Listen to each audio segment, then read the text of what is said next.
Sa education naman tayo. Ha? Salamat, Yusek. May mga question ba kayo?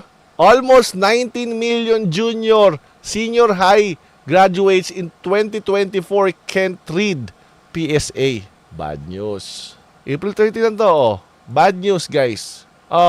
Manila, Philippines. A total of 18.96 million Filipino students who graduated from senior and junior high school in 2024 cannot read and understand the simple story. Eh kung si Yusik yung nagkukwento, siguro naman justifiable, ha? Miski nga matanda, naguguluhan, bata pa kaya. Anyway, this information was presented at the Senate Education Panel's hearing on Wednesday, with Committee Head Senator Sherwin Gatchalian reacting to data presented by the Philippine Statistics Authority. Fake news yan, hindi Rappler. The PSA defined a functionally literate person as someone who can read, write, compute, and comprehend.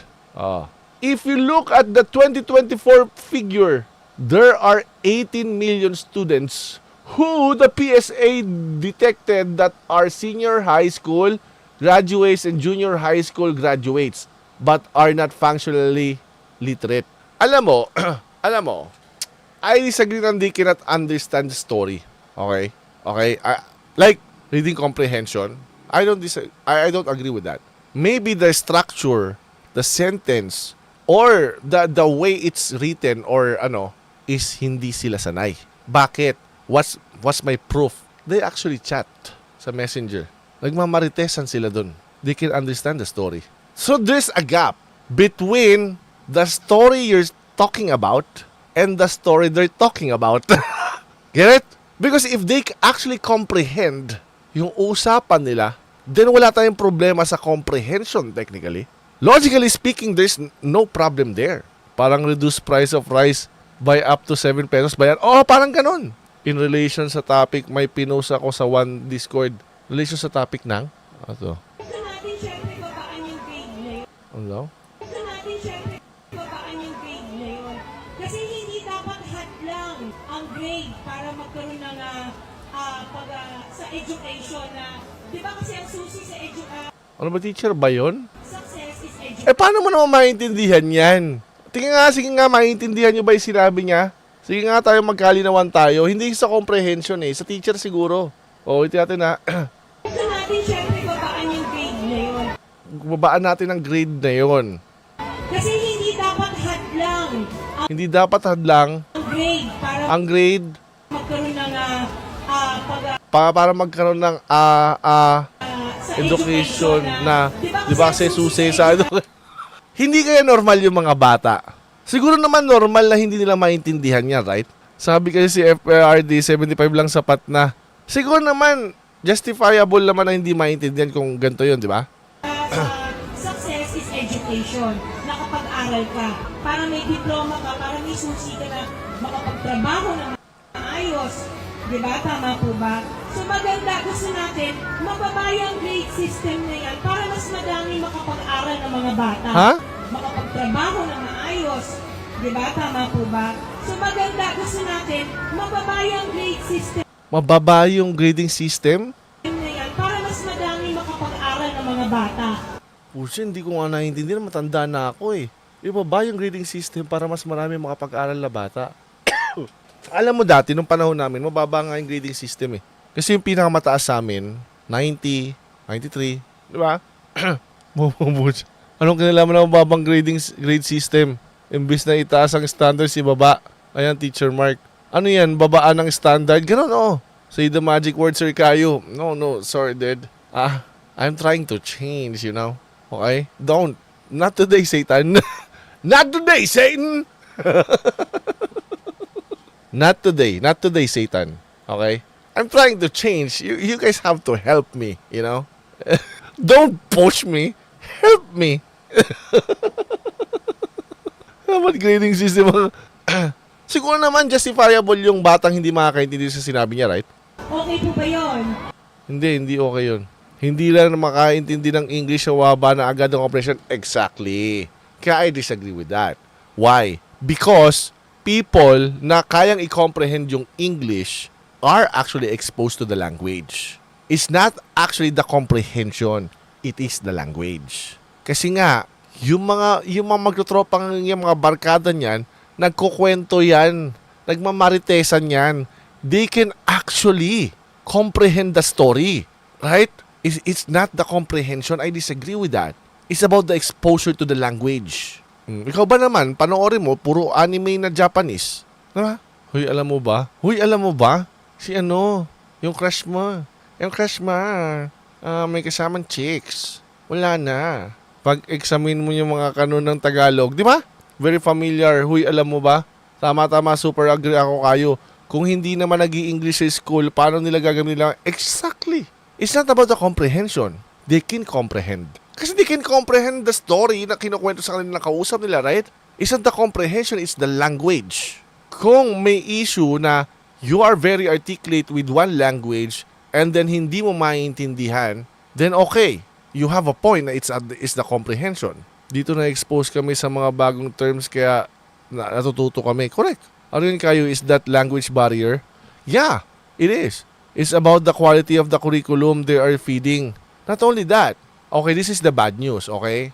Ito yung bad news. Yung bagsak sa comprehension, right? So kayo yung in-expect mo makaintindi yung estudyante tapos yung teacher ganyan din kalabo. Exactly. Eto, begging the question assume na mahusay na sa English. Eto yung bad news.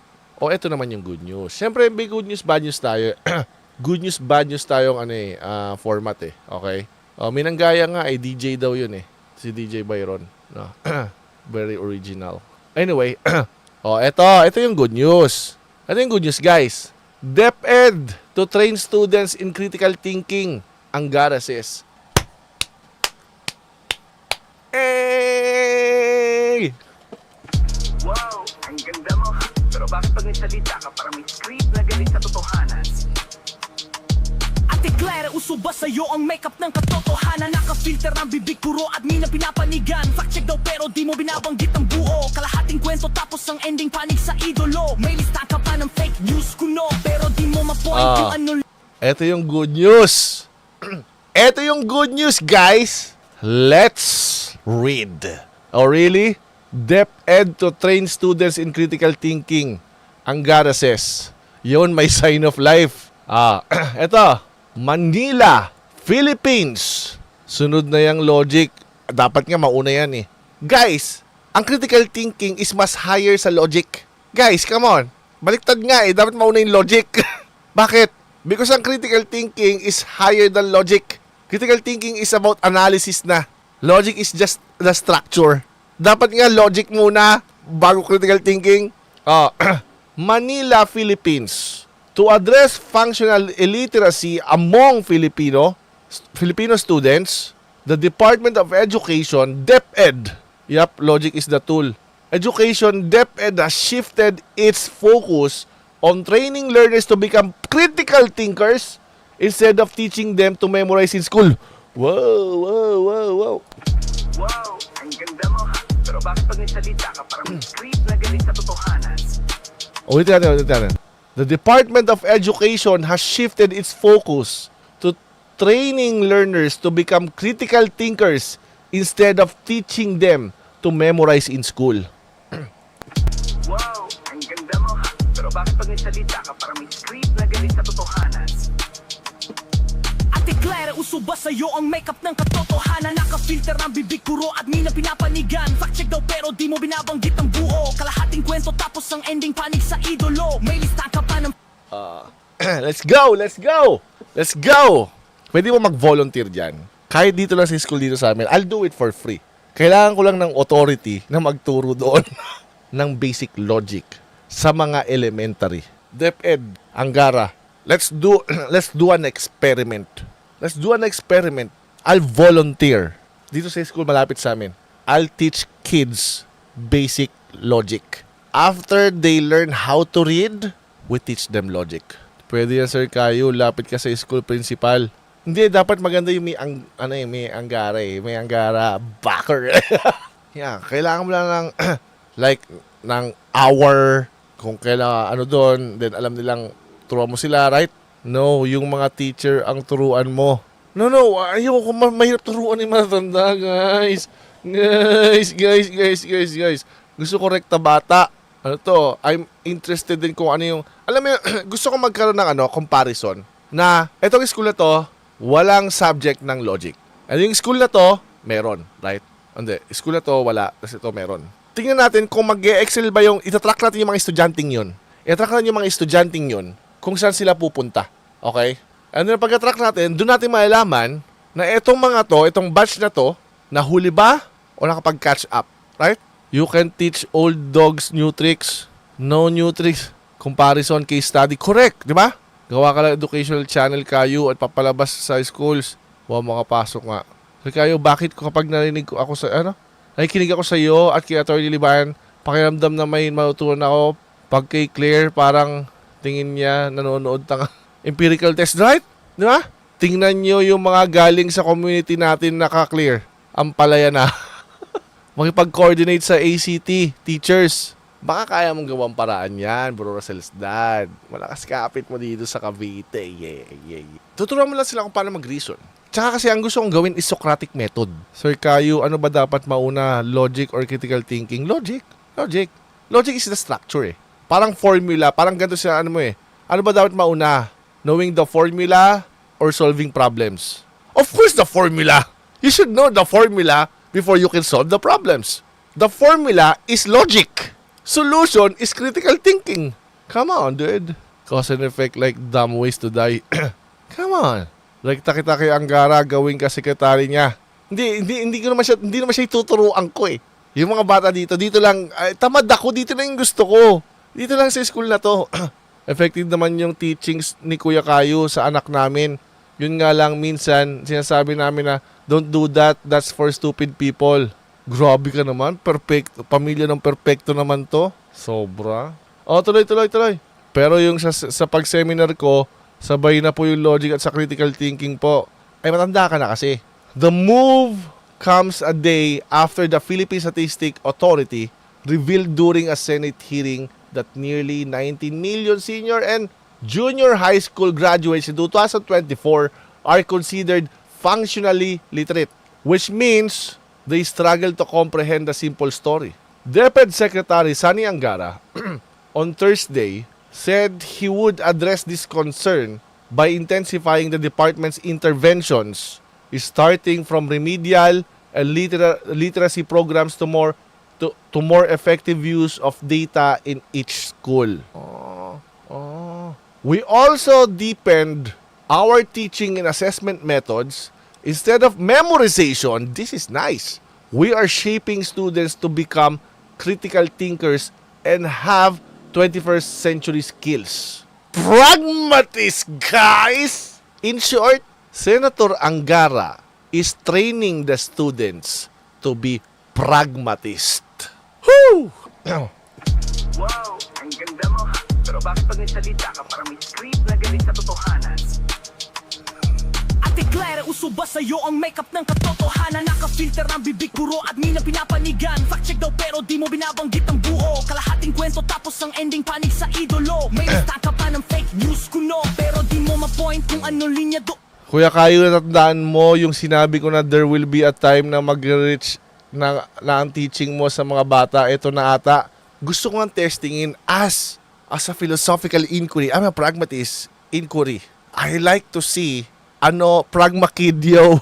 Gusto ko malaman these people, these kids, one with logic subject and one don't have it. Okay? Sino mag-excel? Right? Nag-train lang sila panapat kay Sir Caio. Paano kaya yan i-deliver ni Atty. Claire na hit ang logic? Another seminar is another budget, mga boss. Sa akin, I'll do it for free, dude. I'll do it for free. I'll volunteer. Yeah. Ilang hour everyday yon? 1 hour everyday. Weekdays. Kasi gusto kong i-track yung isang batch lang eh. Okay? Isang batch lang gusto kong i-track. Pa-credit ka na sa DepEd. Ang away kanto na puro argumento. Gusto kong isang batch lang. Sa bagay, hindi na kailangan ng ibang school, no? Isang batch lang yung kunin mo. Ito, hindi batch pala. Isang classroom. Right? Isang classroom lang. And then, i-track mo lang yung mga estudyante na yon. At saka, ang gusto kong gawin kasi, ang gusto ko i-try, yung last section. yung last section ang gusto kong turuan. Can they actually reach? Makaka-catch up ba sila? Right? Kaya, boss kayo, kailang tandaan mo na, may problema kaya sa comprehension pare. We have also deepened our teaching and assessment methods.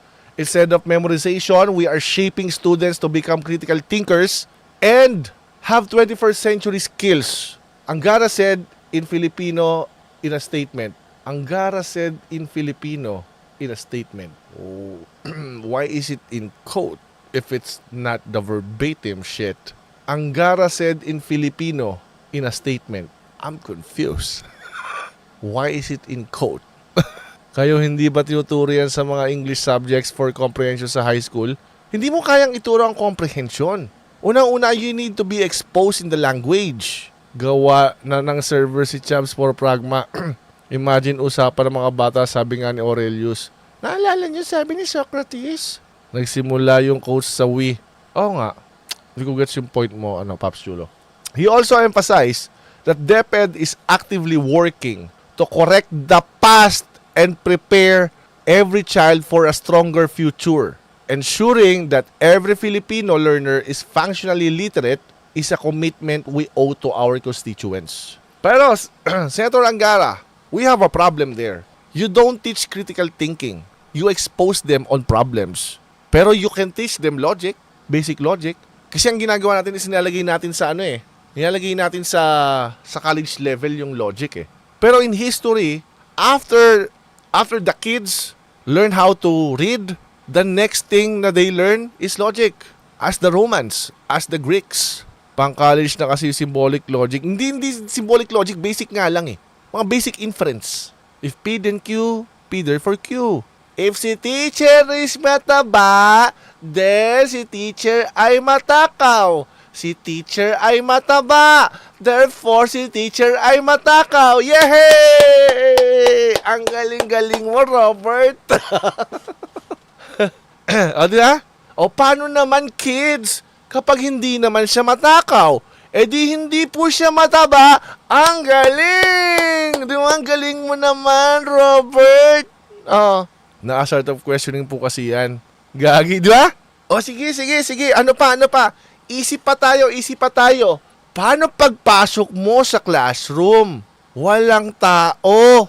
Paglabas mo, Philologic, second year ko na take. Buhay mo pa to si Teacher Ed, gagi. Buhay ka mo pala, Teacher Ed. Nahiwagaan pa rin ako sa gusto nilang way of revision senior high. Puwera biro nung high school ako, Notre Dame, meron kaming subject na language reclusive with logic and comprehension. High school! Late na nga rin yung high school eh. Bilangin natin ang bibili na bilbil ng teacher.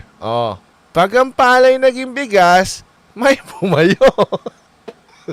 Tantado sen sumiki. Last mo na yan, ha? Kids! Kids! Kapag nakita mo yung kalsadang basa, anong ibig sabihin nun? Teacher! Teacher kayo! Teacher kayo! Teacher kayo! Kasarapan na gano'n. Teacher kayo! Teacher kayo! Teacher kayo! Ango! Nakikita kita. Ba mo yung kamay mo. Ikaw na kasi alam ko yung sagot. Sige, ikaw na nga. Ano sagot? Dahil umulan. Mali. Opo, mali. Ha? Hindi ba teacher kapag umulan nababasa yung kalsada?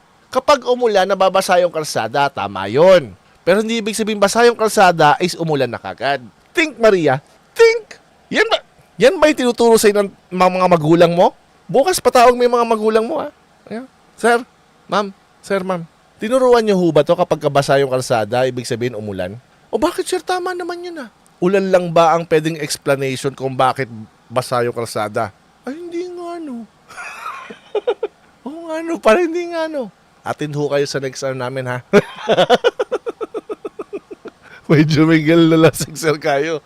Parang, class, ang tawag dito ay abductive reasoning. Meron kang explanation sa isang event.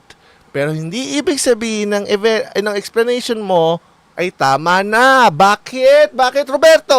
Huwag ka matulog, Roberto! Tayo.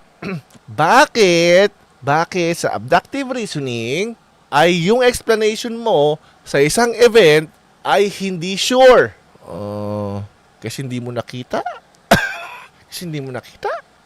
Well, tama ka naman. Hindi mo nakita kaya hindi sure. Pero lahat ba ng nakita mo, sure? Oo nga. Patawag mo ulit yung magulang mo. Hindi na, sir. Hindi mo nagsisimula kumukulo na agad ng dugo. Teacher, tumae si Janet, oh. Hoy, Janet! Sana all na din daligan. Batuhan mo ng eraser. Pag walang eraser, yung chair na. Tuloy natin to, oh. In the end, Angara said DepEd will do everything in its power to ensure that no Filipino children will be left behind. Oh, we will not let any child fall behind in reading and understanding. The recent functional literacy, education, and mass media survey results on functional literacy highlight what we have long recognized. Literacy must be at the heart of our education reforms. But parang bumper sticker lang din ah. PSA earlier defined a functionally literate person as someone who can read, write, compute, and comprehend. Ayun guys, ayun yung good news. Critical thinking. Alam mo maganda totoong may class tungkol dito kahit mag-zoom para may magandang interaction. Hindi ako ganun kasi Mark eh. More on gusto ko kasi yung Socratic, yung it's like we're just talking. Ganun. Ano kinain mo kanina? Robert? Robert! Huwag mong kalikutin yung ilong mo. Huwag kayo magsabunutan dyan. Hi, Socratic gusto ko. Parang conversational siya. Question. Oo. Si Robert. Robert na naman. Ito na yung last good news. Active learning lagi para masaya classroom. Di ba? Ikaw. Bakit parang inaantok ka? Nagkalmusal ka ba? Teacher naman, wala namang kunik yung inaantok tsaka yung kumain ka ni. Ang galing mo ha? O ano dapat yung may kunik? Hindi ba dapat ang tanong mo? Bakit ka inaantok? Puyat ka ba? +1. Very good, Maria. Galing mo ha? Okay naman yun. I think what I mean is mas mabilis yung interaction kaysa sa chat na ganito para tama din yung gusto ko din yung Socratic, ganun ako sa class ko. Oo, yun talaga dapat. Ganun ako doon sa youth na mga hinandle ko eh. We just share. Nasabihin, there are no stupid ideas. Unless I say it. Magaling kang bata ka. Parang Marites ang teacher kayo. Bigyan ng jacket yan. Si Maria.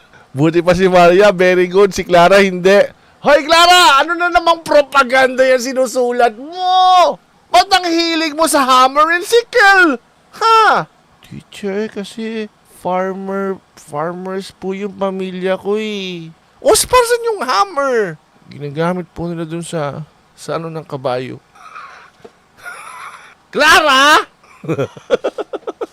Ba't lagi ka nakapula? Halika dito! Ano ang masasabi mo, Clara? Revolusyon, hindi edukasyon na.